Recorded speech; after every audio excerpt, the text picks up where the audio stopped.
Alright, so crafters, I'm doing a down quick and dirty crafting video today. So I've been kind of waiting to do this video for a while so I could get everything at once. So alright, so today's topic is on my bike.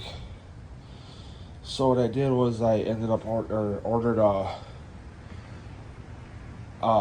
so it's a camera mount, so it goes around the steer tube on your bike, goes up, and you got the prongs here. It sits underneath your stem.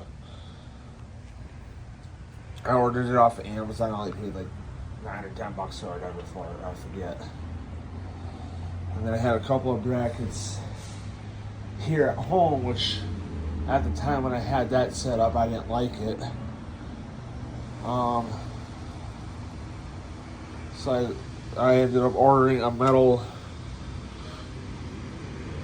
bar that came out, far enough that was just one piece. And I didn't have to have any adapters to turn it in a different direction to make it work right, to have the camera sit, in front of the stem here.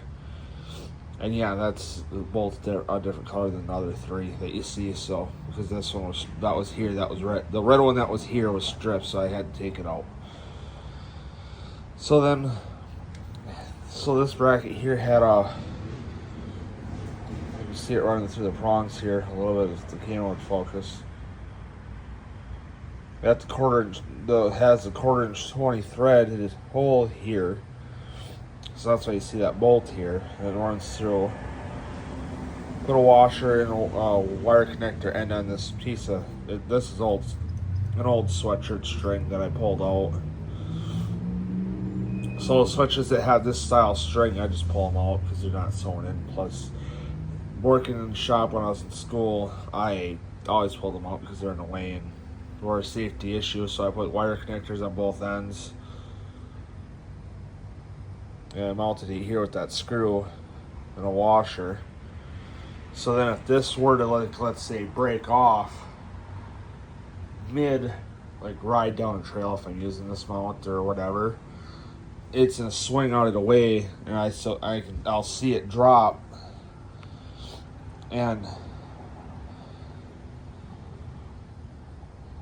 I'll grab it and take it off, and it can just stay there or whatever. So then I kept dropping.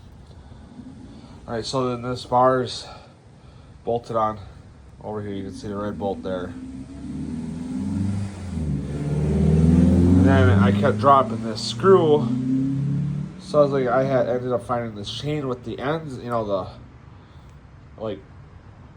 ends on it to bolt it in, into something or whatever. So I had the idea to use this chain somehow for that screw, the thumb screw here, as a tether, so I don't lose the screw. And the first idea was to cut, into this plastic piece,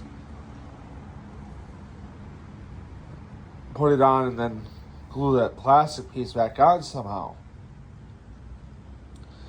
And I also had the idea to take a nut here that you see, which is the same thread as the screw. Well, because I had some ends that already at home that were like what was on this chain. I just had to get the bigger ones. So I put it on, put the nut on, or put some Loctite on. Then the nut, because then I let the Loctite dry, so that the nut stays there, so I can put this back on. And then what I did is I just ended up looping the chain through the hole here by my finger until I figured out how I'm going to mount the other end, because I was originally going to mount it to that, but didn't. And eventually just grabbed another end, like what's on the end of the chain here, mounted it onto the other chain, because the chain was longer than this, and I'd shortened it a little bit.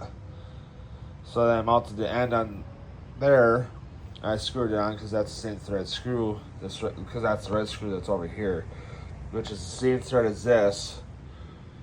So I ended up just grabbing a nut, putting that end of the chain on there, and tightening the nut down. So now now I won't lose that screw, which granted I have enough. But anyway, guys, I'll see you guys in the next video.